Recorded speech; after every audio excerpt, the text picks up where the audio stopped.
Well, the big, beautiful bill has been dominating talks on Capitol Hill this week, and KNEB News Director Scott Miller recently sat down with Congressman Adrian Smith to talk about the sweeping legislation.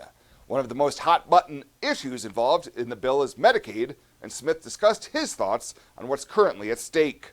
As we do sort things out, there are points in Medicaid that are important to address. I don't believe that illegal immigrants should receive Medicaid. And we've got some work to do on that front.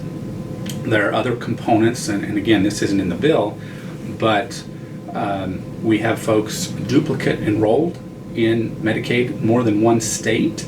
Now, they might get care in one state, but in the other state that they're enrolled in, the insurance company, if you will, the plan provider, gets paid by the state. That costs a lot of money.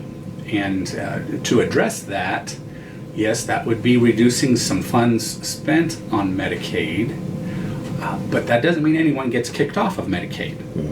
That just means that this plan provider won't receive as many funds. Now, that plan provider could be howling that they don't want to see cuts. I get it, they don't, of course They don't want to see cuts, but they shouldn't be provided funds for care that they don't have to offer through their plan, the Medicaid plan. So there are various approaches here that we need to address. Moving forward, what we've seen throughout the Biden administration, the Obama administration, is pushing all these people onto Medicaid.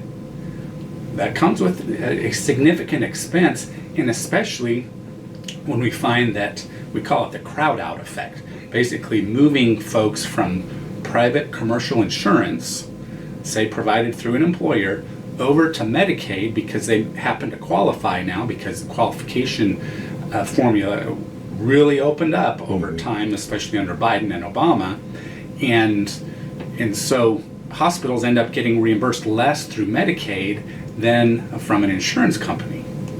And that is not sustainable to just push all these folks onto Medicaid. It's not sustainable for our providers, and it's not sustainable for taxpayers as well.